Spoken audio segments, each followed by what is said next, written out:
Assalamualaikum warahmatullahi wabarakatuh. Innal hamdalillah nahmaduhu wa nasta'inuhu wa nastaghfiruh wa na'udzu billahi min sururi anfusina wa min sayyi'ati a'malina. May yahdihillahu fala mudhillalah wa may yudlil fala hadiyalah. Asyhadu an la ilaha illallah wa asyhadu anna Muhammadan abduhu wa rasuluhu la nabiyya wa la rasula ba'dah. Amma. Ihbatal kiram hadani Allah wa iyyakum. Berdirinya saya di sini, saya akan menyampaikan satu hadis yang dimana jika kalian lakukan, jika kalian mengerjakan, insya Allah kalian akan mendapatkan kebaikannya tersendiri. Hadis ke-64, hadis arba'in, yang dimana disebutkan an Anasin radhiyallahu anhu anin Nabi sallallahu alaihi wasallam qol innamas sabru innamas sabru indal sadamatil ula.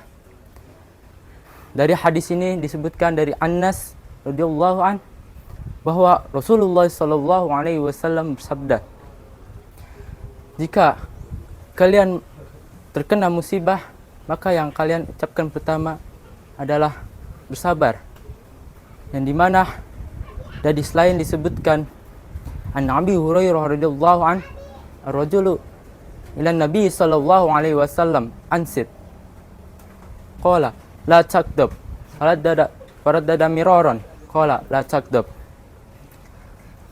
Dari hadis Abu Hurairah radhiyallahu an bahwa ada pemuda yang datang kepada Nabi dan meminta saran, dan Nabi pun menjawabnya, la takdab, janganlah kalian marah. Dan pemuda itu pun meminta saran lagi, dan Rasulullah pun mengulang, hanya bisa mengulang, la takdab, janganlah kau marah. Di sini kita diberi ketahukan bahwa janganlah kalian semena-mena untuk memarah. Janganlah sedikit-dikit kalian marah, karena yang dimana kita sudah banyak cerita di zaman Nabi, yang dimana ketika Nabi Taif, ketika Nabi menyampaikan agama Islam, tetapi beliau dihina, dikatain penyihir, dilemparin batu, lemparin kotoran, dan beliau pun disitulah beliau pun bersabar, meskipun malaikat Jibril sudah bilang, ya Rasulullah, yang di sana ada malaikat gunung, dia sudah siap untuk melemparkan dua gunung tersebut pada tempat Taif itu.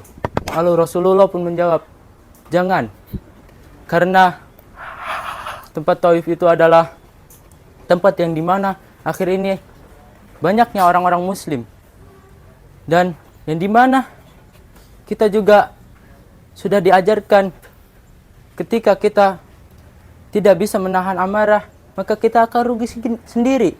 Dan dimana dalam kisah Nabi Yunus juga dikabarkan bahwa beliau berdakwah di desanya sendiri, dan beliau pun mengasih tahu, tapi penduduknya itu pada keras kepala.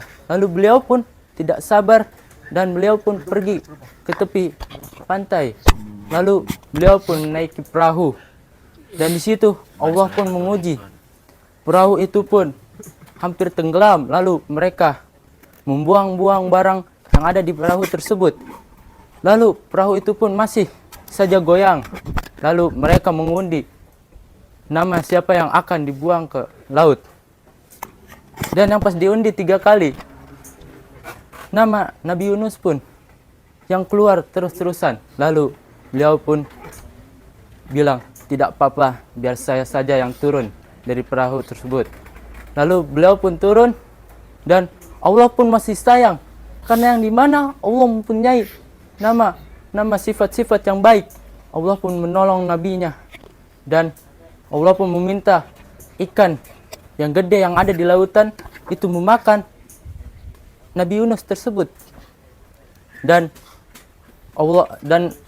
ikan paus itu pun dan ikan besar itu pun menyimpannya di dalam perut.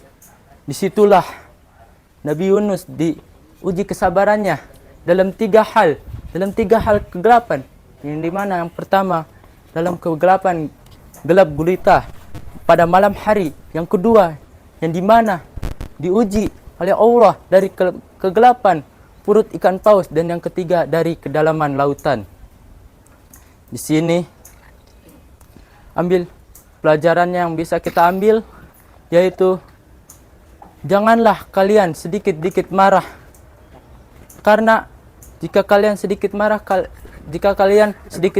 kalian akan mendapatkan hal keburukan sendiri. Dan jika kalian bisa menahan atau lebih baik sabar, maka itu lebih baik. Karena dalam perkataan yang sering kita dengar, la taghdab walakal jannah wa innallaha ma'as sabirin. Janganlah kalian marah, maka kalian akan mendapatkan surga.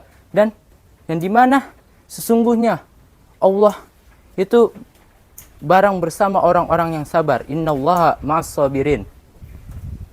Cukup sekian dari saya. Mohon maaf jika saya ada kesalahan dalam pengucapan dan dalam apapun, karena manusia adalah tempatnya salah. Cukup sekian. Assalamualaikum warahmatullahi wabarakatuh.